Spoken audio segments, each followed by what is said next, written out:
Welcome to Social Steps, a series of conversations with professionals from around the world who are creating positive change and social impact. I am Luiz Guilherme, and my guest for this episode is André Sarli, a Brazilian Ph.D. candidate at the University of Geneva in Switzerland, where he is currently investigating the interactions of artificial intelligence, algorithms, and children's rights. Before his legal and sociological studies in Switzerland, Andrea graduated from the prestigious University of São Paulo in Brazil and spent years working as a law clerk at the State Court of Justice of São Paulo. Although he was financially stable, after some harsh personal experiences, Andrea decided it was time to follow a dream. An old dream. A dream to study abroad and pursue an international career. Over his study abroad experiences, Andrea had some, or several, I should say, remarkable experiences. He met and moderated a debate with the president of Brazil, Dilma Rousseff, got married, became father, and more. It's an enjoyable and inspiring conversation about the importance to follow our dreams, no matter the obstacles and regardless of your socioeconomic background. After all, the high cost of studying abroad is something that usually discourages, especially to the students from developing countries, to go to the best universities in the world. Don't forget to subscribe to Social Steps Podcast on Spotify, Google Podcast, Apple Podcast, and YouTube to receive notifications for new episodes. Now, let's go to the conversation.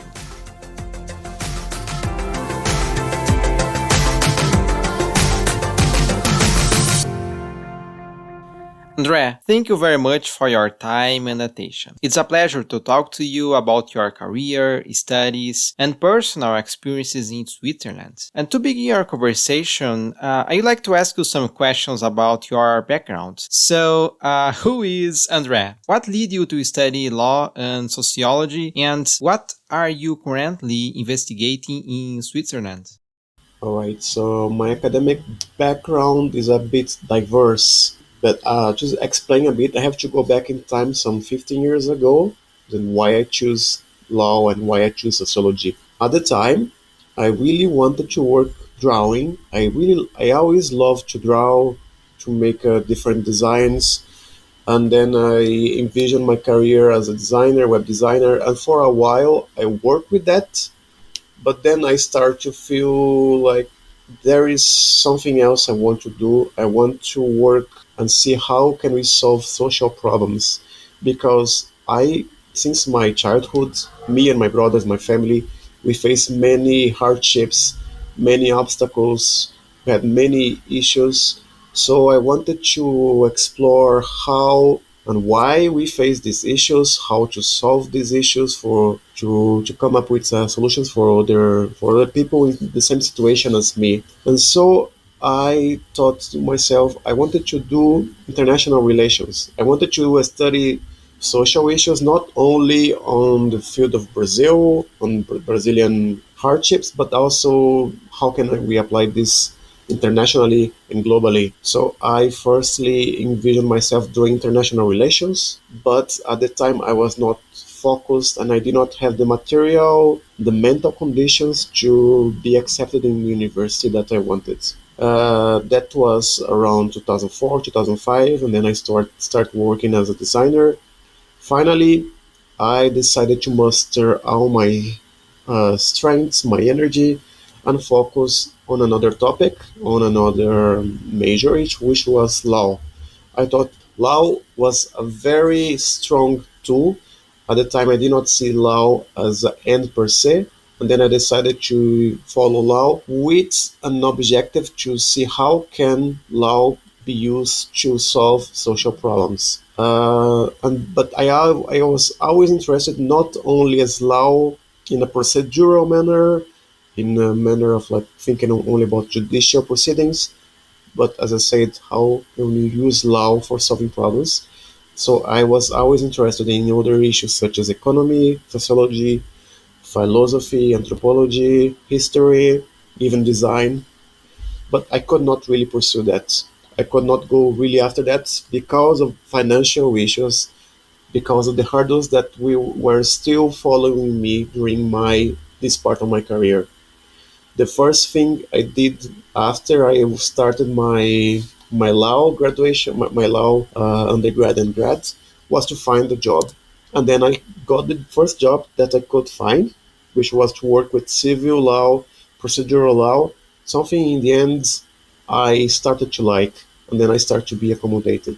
And then I worked with this for a few years, and then when finally I had some financial stability, I started to wonder myself if really I wanted to follow this path, working with procedural law, with the civil law, working in a law firm, or whether I wanted to come full circle back to my original intent and study social issues and how can we improve them, how can we tackle those issues. That's why I started to see more into the international field, because international law, I would say, is interdisciplinary per se. There are many countries that do not regard international law as law to start with. So there are many challenges, many specific issues of international law that are very social. But sociology, it came a bit later. It came more like as a chance. It was an opportunity that I saw. I would not do sociology as a PhD if it was not for this specific opportunity that I was hired to work as a research assistant for the University of Geneva.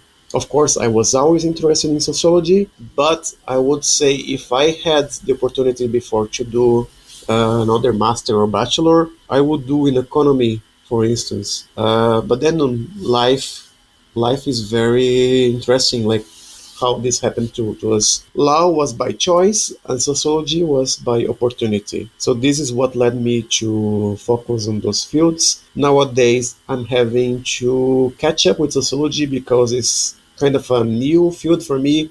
Of course, in the law school, we have a background in sociology with the sociology of law or sociology per se, and other topics such as philosophy and also labor law. They have a very strong baggage of sociology, but now to study pure sociology is being very interesting, but also intense period of my life to catch up with sociology. And then to complement, you ask what are the topics that I'm currently researching. So in the project I'm part of, we research on children's sociology, children's rights. So it's a mix, it's a socio-legal field. Childhood is a very interdisciplinary field. There is a bit of law, sociology, anthropology, education, psychology, developmental studies. So it's a very interdisciplinary thing. So this is also a very interesting opportunity for me. And we studied this in the project alongside the capability approach with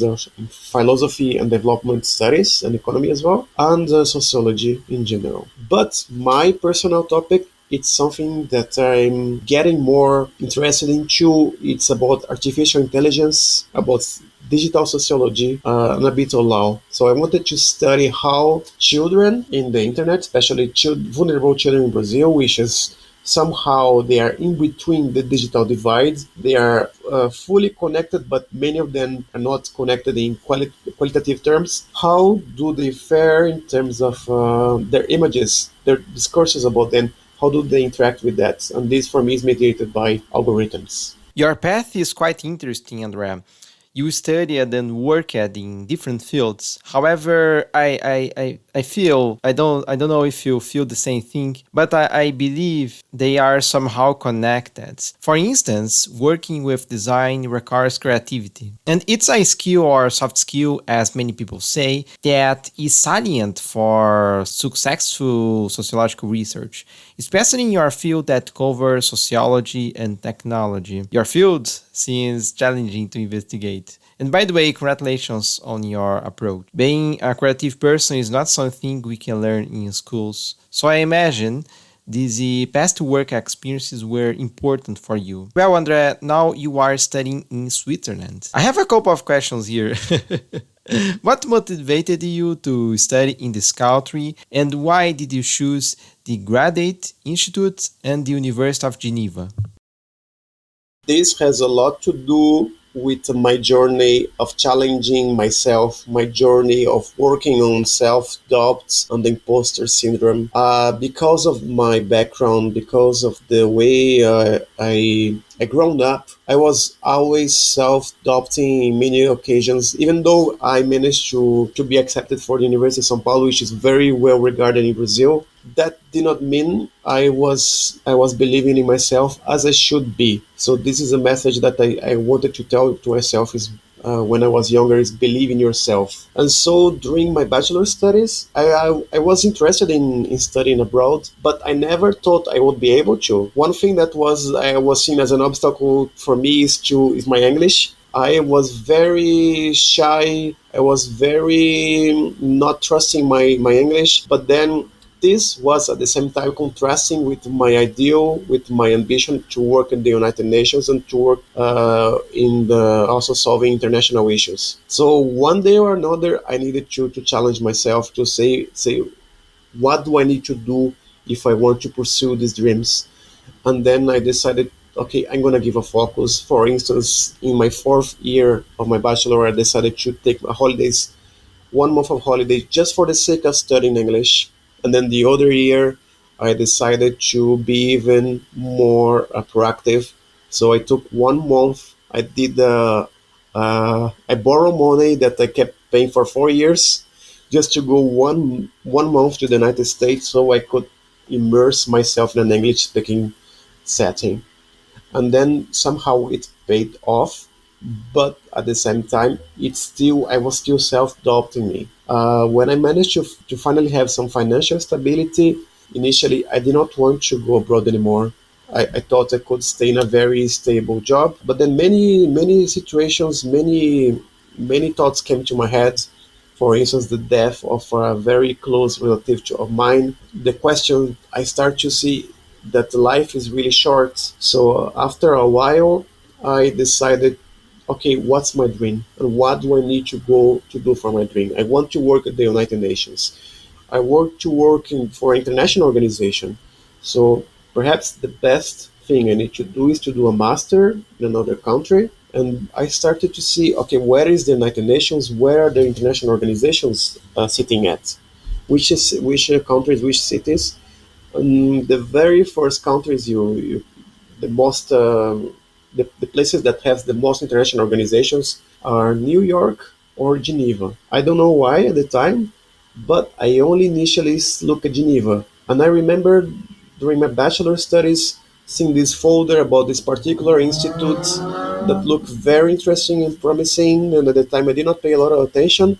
But then I did a Google search, and then the first result when you type International Law Geneva, it was this institute. I did a brief research about this institute, and I saw that many important alumni were students there, such as Kofi Annan. Many people that work in international organizations were students at this institute. And then this seems like a good opportunity for me. I would be in a city where there were many opportunities to work in international organizations and in a very well regarded university. So this is the reason I decided to go to Switzerland and to Geneva specifically. To be honest, I did not apply to any other place in the world. I did not look further to New York or to London. I wanted Geneva, and then it worked out. So I was really happy when it worked out, and that's why the institute is very well regarded for international law, international relations, international economy. Later, now I am studying the University of Geneva. I'm doing my PhD in the University of Geneva. It was a bit by chance. I was envisioning to do a PhD in other places, such as the institute itself, or in English-speaking countries. So I applied for UK, I applied for Australia, I applied for the United States. But then there was this particular position in the University of Geneva that they need a Brazilian to study about children's rights. And then it was more by chance. So right now I'm doing my PhD in the University of Geneva, and I don't regret it. I love it. I think it's a very, very good, very insightful learning experience and environment.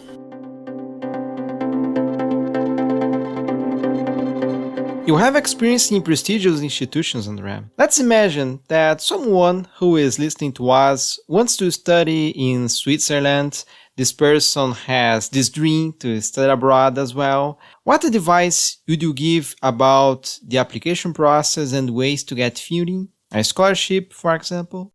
International universities, they see are as important is not only your professional experiences, is not only your languages, which are very important, but also your first is your motivation, and second, and how do you apply your motivation? Do you have any extracurricular activities in your CV? I found this is very important because in many, if you want to go to another country, often your experiences are not going to have the same weight they have in your native country. This was the case with me, where I had more than 10 years of work, and of course, this weighed in positively for my acceptance. But I think when I told then a bit of my background, my story of challenging myself and overcoming obstacles, I think this was an added value for my application. But also the other activities, the diversity of my CV. Being a designer and working as designer before was, I think, an interesting value. So even though, for instance, you might be a lawyer or you might be a sociologist, and you think that the job that you work, for instance, in a magazine, being a clerk in a store, you work delivering newspapers, you might think this is not valuable. In the end, this is valuable as well. This show that you are proactive. This sometimes is the kind of job that the European and American get during the summer. So they want to see your proactivity, and then on the other side, they also want to see how you are socially invested, especially in those very prestigious, very competitive universities, such as the graduate institutes, such as University of Geneva, doing volunteer work, doing some kind of social entrepreneurship. This is very well regarded. This is my advice for you if you want to be accepted. I think do some volunteer work, do something for your community, try to understand the problems, show how you are interested, show how you can bridge research, work with policy and social issues. And of course, language is a very strong requirement, so you need to read very well what are the requirements to be accepted. Um, try to focus a bit on language. I know in Brazil and in other countries there are not many opportunities to focus and to immerse in languages. So make sure I suggest talking to, there are many online tools to talk to foreigners so you can get acquainted with the language. Um, the other issue that you asked was about funding, was about cost of life. Geneva has been elected in the past few years as one of the top three most expensive cities in the world. And it's true. I live here since 2015-16, so it's more almost 6 years. And it's hell expensive. You need to be very organized to live here. This is another particular advice. Organize yourself better. I did not organize myself as I should have done, and this can be very costly in terms of time to find appropriate housing, to find appropriate accommodation, to find funding. So my advice in terms of housing or funding is first try to always have some savings, because you never know. You never know when we're going to have another pandemic, for instance. When there is an internship that you were counting or a scholarship you were counting has to be postponed. This is the first advice. The second, look for international scholarships, for international funds. The universities abroad, they always have some links. The universities also, they offer to you, so your first option is to try with the university itself. I unfortunately could not get with the university when I applied in the graduate institute, but on the second year I could. I think reading the requirements is really important, because sometimes you deserve the scholarship, but you did not join important documents that for them you might overlook. That was my case. For me, it was not an important document because I was already financially independent. I was not living with my parents, but they needed a particular document of my parents. So I did not get a scholarship in the first year.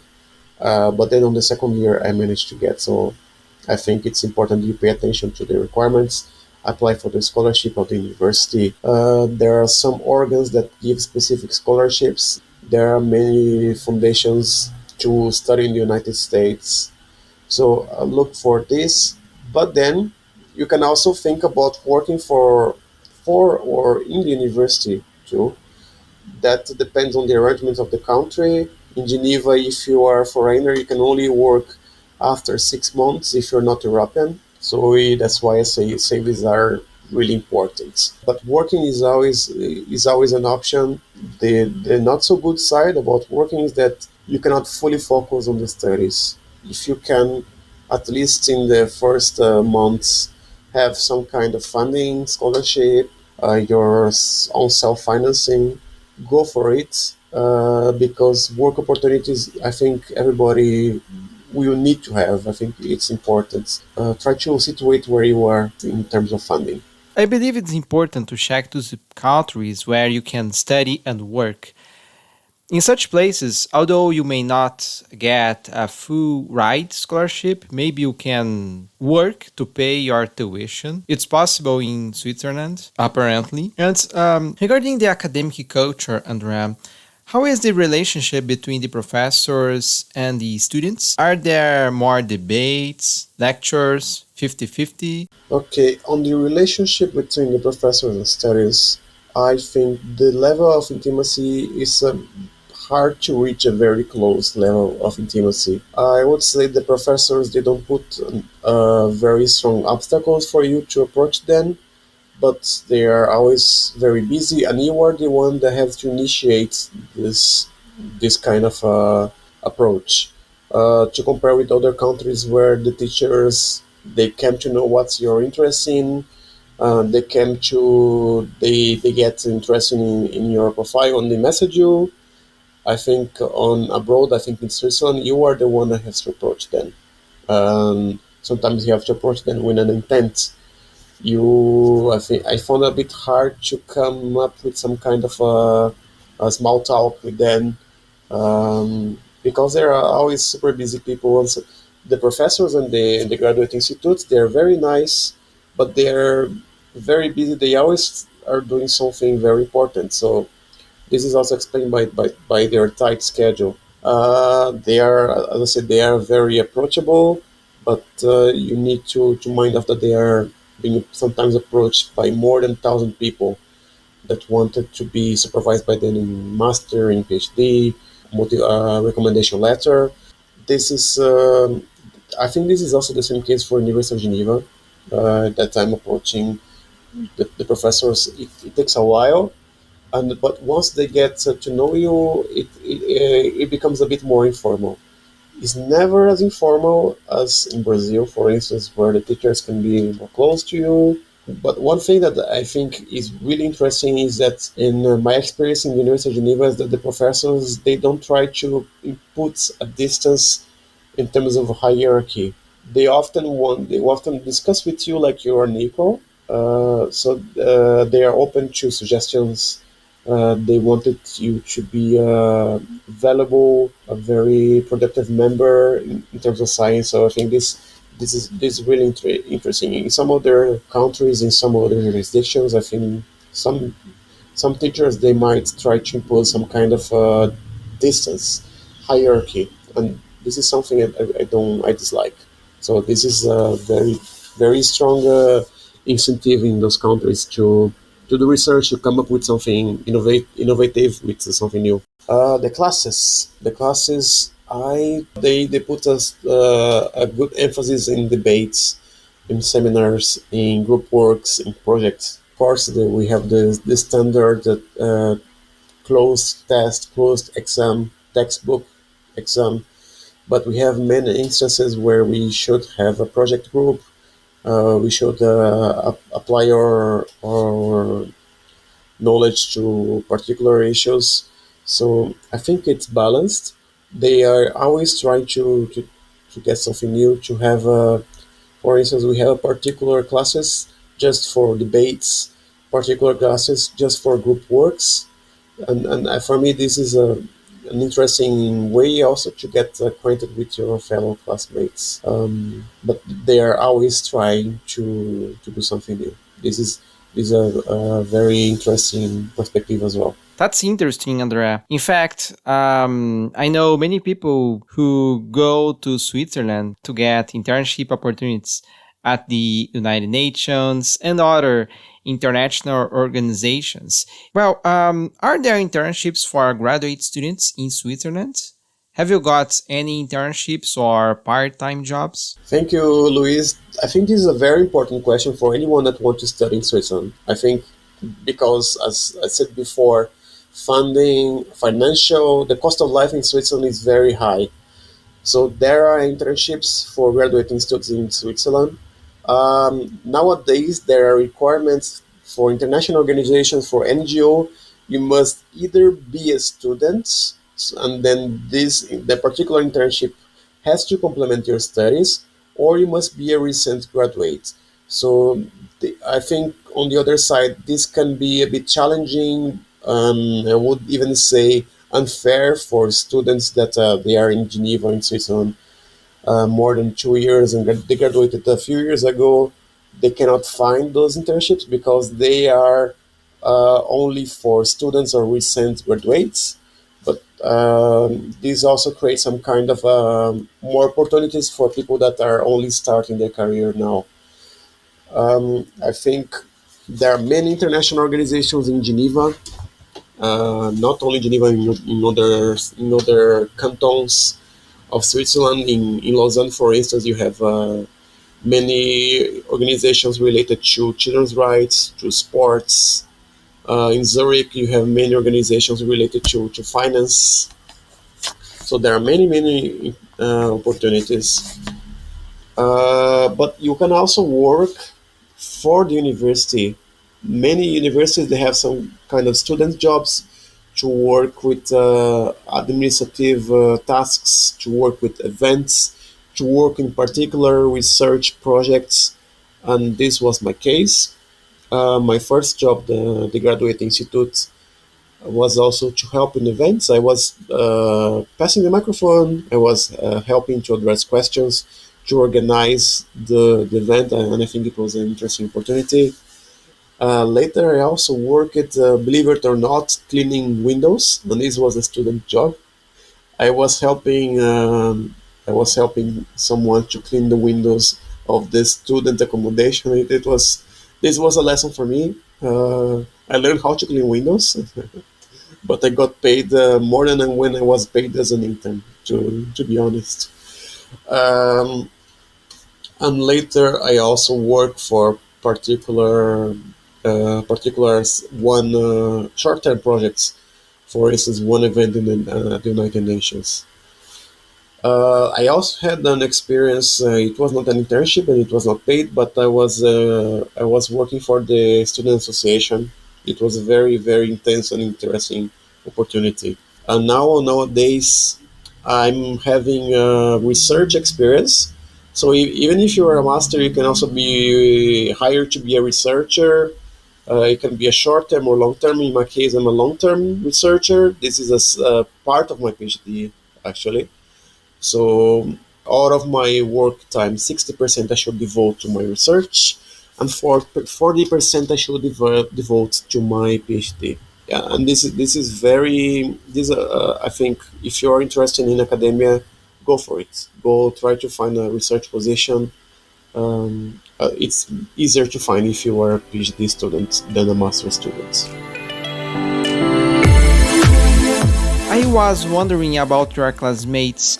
Most of your classmates are from Switzerland or international students?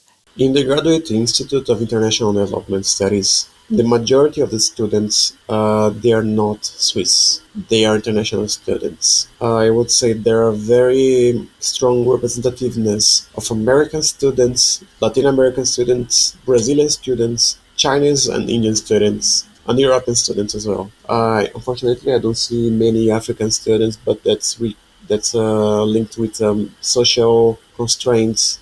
We don't see many Southeast Asian students also because of the main those issues. But it's a very diverse context, also challenging in terms of learning how to live with different cultures, how to deal with different cultures.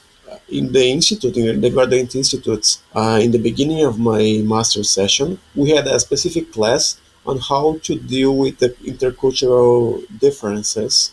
It was an optative class. It was not mandatory, but I decided to follow.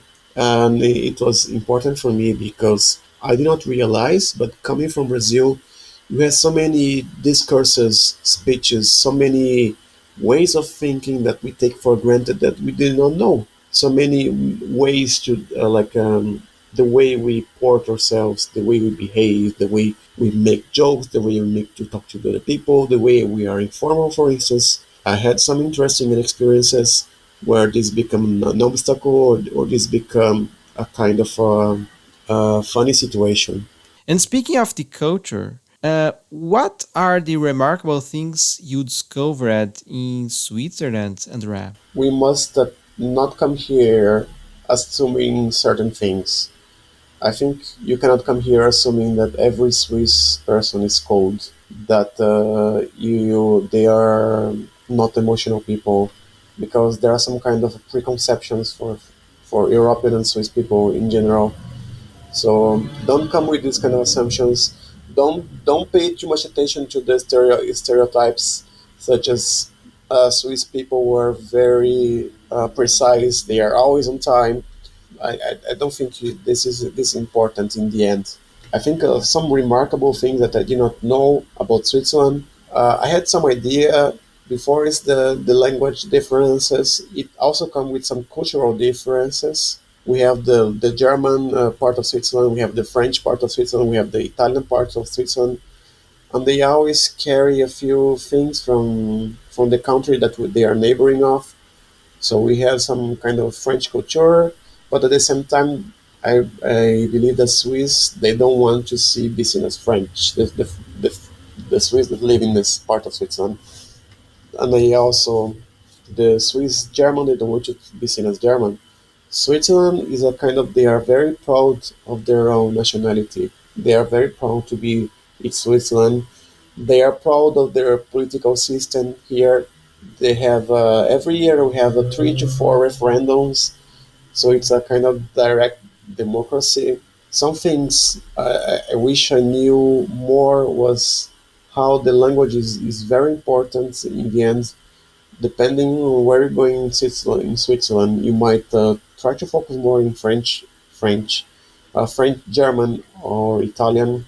I think coming with English is okay, but if you really want to be part of the community, if you want to find a job, if you want to study well, yes, do focus in the language. And then one thing I did not know it is that the bureaucracy. There's a lot of bureaucracy here, so you need to prepare very well. In Brazil, we have a lot of bureaucracy as well, but somehow we are always taught how to navigate it, how to talk to people, and then that we somehow can overcome the obstacles. But here in Switzerland, there's some kind of bureaucracy that you need to watch out. Something I wish I knew more was how expensive is the health insurance, because it's really expensive here.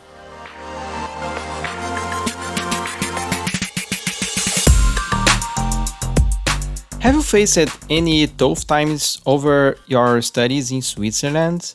What you did to overcome them? There was not a single month that I did not had tough times. This stems from many reasons. Of course, I mentioned before preparation. I should have prepared better. I think I prepared well, but I could have waited 1 year more to come here. I could have saved more money. I could have learned more French. Definitely, it was not. I did not do a bad job, but preparation, I think, is everything. I have. I could say that when I came to Switzerland, the first The first tough time I had was even before I arrived here. I had some money saved, and this money was enough for me to stay, let's say, 9 months, 1 year. At the time, the Brazilian real was not in a bad shape. This was in January 2015. In March 2015, April 2015, the Brazilian real fell almost 40% in relation to the Swiss franc. So suddenly I saw the majority of my savings evaporate. So I needed to deal with that. And one way I found to deal with that was to do crowdfunding, to ask for money in the internet. And then it was a very interesting, but also very mentally tiring process to do this kind of crowdfunding because I felt myself in a double situation where I was at the same time in need, but at the same time someone in privilege, someone that knew other people need more than me, but that does not mean I did not need. And then I had a hard time to explain this to people, and some people did not believe, and some people believed very well in me, and then it's because of those people that believe in me that I'm here in Switzerland and still today. So during this crowd funding, I managed to save around let me think, more than 3,000 Swiss francs. And with 3,000 Swiss francs, I could stay 1 or 2 months more, and then this in the end was what helped me to stay in Switzerland because my money ended exactly after 6 months, and then those 2 months I stay, and then after those 2 months I found those small university student jobs. But all overall, my money ended 3 or 4 times. I was on the verge of having nothing in the next month, 3 or 4 times. One was in when my the saving money was done, and so I needed to find job. And then for the next 2 months, I could not find jobs, but finally I got these student jobs. The second was when those student job, I got a scholarship, but then this scholarship was only limited to 10 months.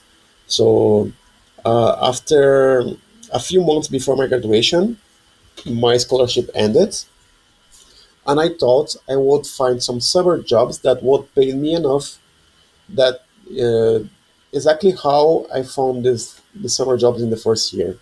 In 2015, in 2016, I worked in summer jobs doing helping with the websites, helping with some research, helping with events, helping cleaning the windows, helping with the moving. So many. In the second year, no. And then I was deadly wrong about how easily I would find. I did not find any of those jobs, and then my money ended. The only reason I still had money at the time was because my then girlfriend, she helped me financially. And then later, that's the only way I could stay in Switzerland at the time is because of her. And one of the reasons I married her, not because she gave me money, of course, but because she's kind, but because she was a helpful person. She helped me because I needed. So we were just friends at the times, and then this is one of the way I get to know her more often. So all in all, again in another situation when our money ended, just before I had another moment where I found a solution. I would say what I needed to do to overcome these obstacles. First, you need to find help. You need to ask for help. I was always someone that trying to rely on myself too much, only on me, only on my own skills. I used to think I only needed myself through my work. I was not used to, I did not know, have the skills to ask for help. And then this was a process of learning that I needed to learn it really fast, how to ask for help. And then it was only through this, I asked for help for the HR, I asked the help for teachers that I found these small jobs. And then later I found other jobs because I asked for help. This is something I tell to everyone. It doesn't matter how much skills that you have, how much you can rely on yourself. I think you always need to reach to other people. You always need to work on your connections. That's the only way. It may look like something naive, like is that the very old tale that you can only reach some places because you have friends. This something like look like Hollywood movies. No, this is real life. You can only go so far when you are by yourself. You need to talk to people. You need to have friends. You need to have colleagues. You have to have a network. This was really important for me. Yes, networking is quite important. I strongly believe in the power of the connections. And it's my perspective, of course. I think there is always someone willing to help us. And apart from your PhD, well, Andrea, you are also a full time father. How do you balance fatherhood and your work and studies at the university? Yes.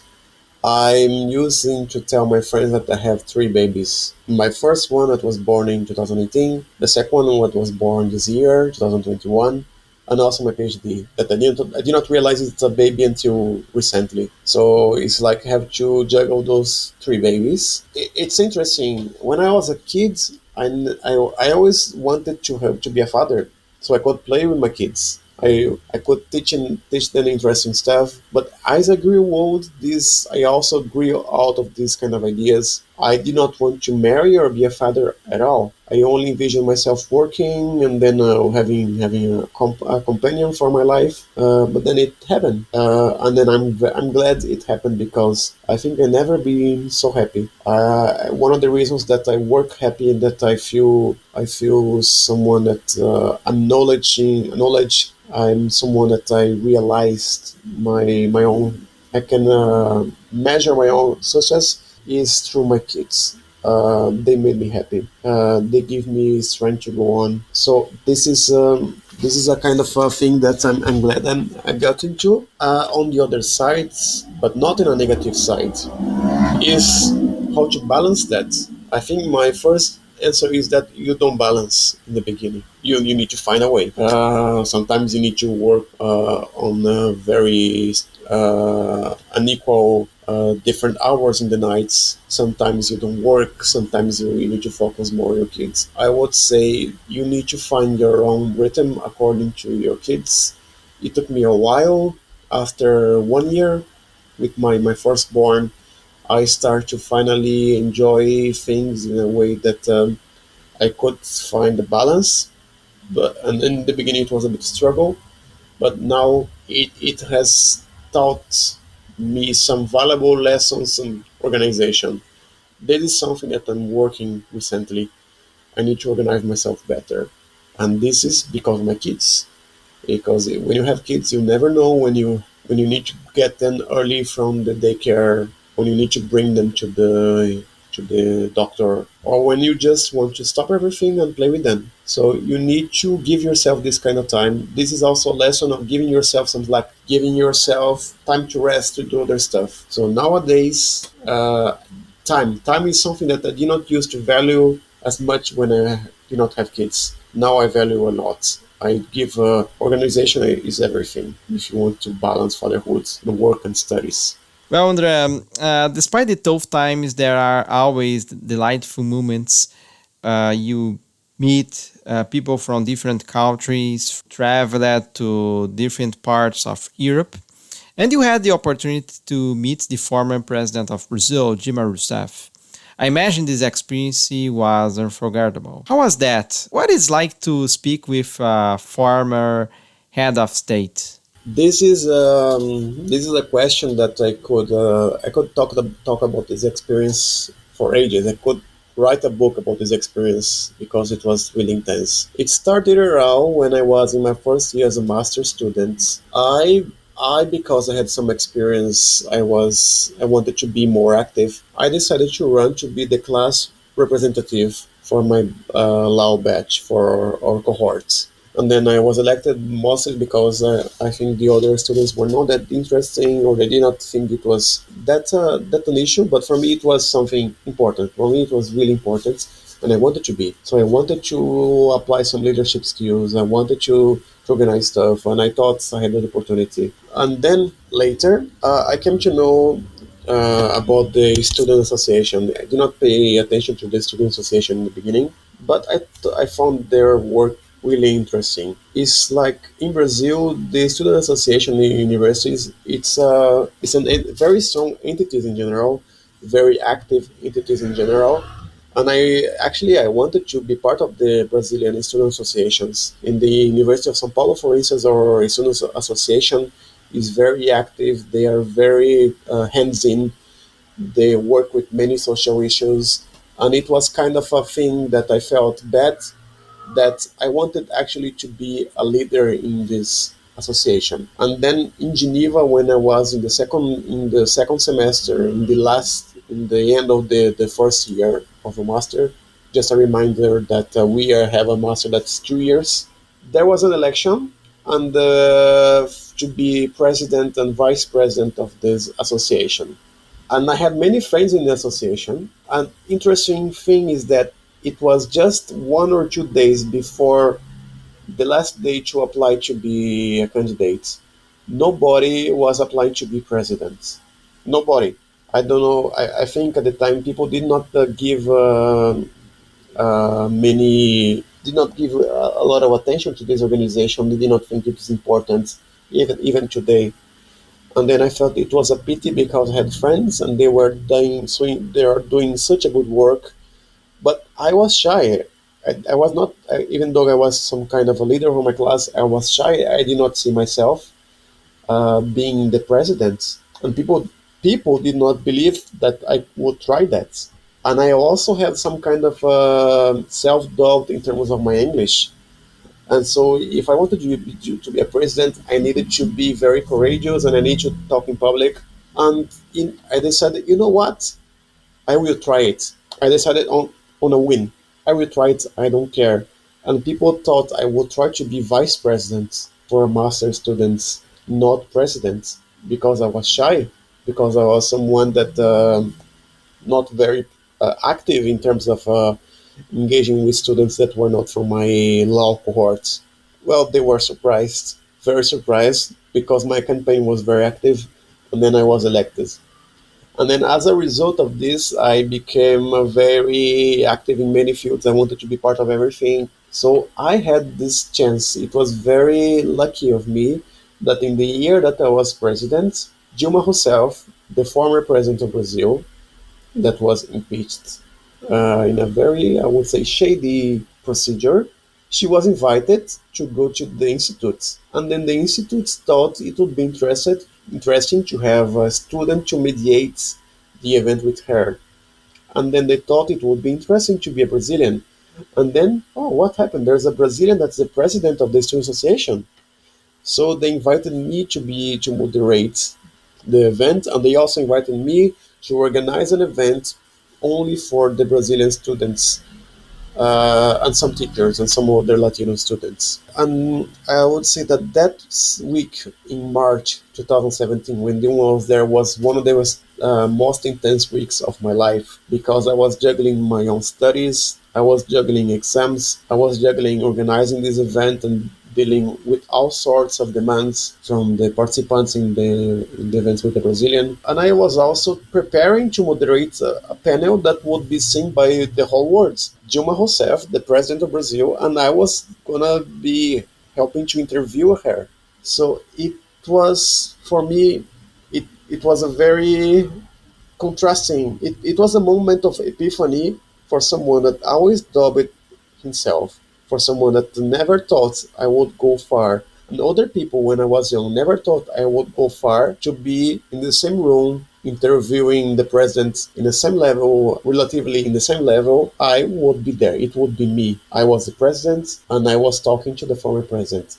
For me, to this day, I think it's one of the most remarkable things I did that helped me to figure out many things in my life, but also to talk to Dilma Rousseff, to know more her, to talk to a president. It was interesting because many Brazilian people at the time, and still today, they think Dilma was not a very cunning person. They thought Dilma was not very smart person, and she's very smart. She's very organized. But there are many political institutional arrangements in Brazil. Brazil is not made for beginners. We used to say so. Unfortunately, she fell victim of many things. You may have a different political position. I also have my critics on her, but then as a person, as a politician, it was very nice to meet her. And then I also had the opportunity to have a lunch with her the same day to talk about many things, not only with her but with other professors as well. But it was a very interesting occasion for me, something to that came to crown my seek of my journey of challenging myself, my journey of challenging myself doubt to try to be someone, to say to myself, you can. Here you are. You used to not believe in yourself. Here you are talking with the former president of your country. What else? What else do you want to do? Why you still doubt yourself? So that was a message I wanted to send to myself when I was younger. Believe in yourself, and then it worked out. My last question, Andrea. What do you say for those people who want to study in Switzerland? I think, as I said before, I think this is the most common theme of my presentation, of our talk today, is to believe in yourself, but also to organize yourself. We often come to another country, think they're gonna receive us with arms wide open, and that's not the case. Here we are migrants. Here, sometimes our experiences are not as valuable as before, and we need to restart again, and that's okay. You need to believe in yourself. You need to have some tenacity. You need to organize yourself. This is the three things. Believe it. You need to have tenacity. You need to prepare yourself well. Only in this way you can have a very meaningful journey. You can have a very meaningful experience. Thank you for listening to this episode. Recommend this podcast to your friends who are also willing to create positive change in society. If you want to listen to a podcast in Portuguese, don't forget to check Green Steps, my podcast where I speak with leading environmentalists from Brazil. You can find the entire series of episodes on my website, luizguilhermeandmello.com. Use the link I wrote in the description of this episode. Episodes are also available on Spotify, Google Podcasts, Apple Podcasts, and YouTube. Social Steps will return as soon with a new episode.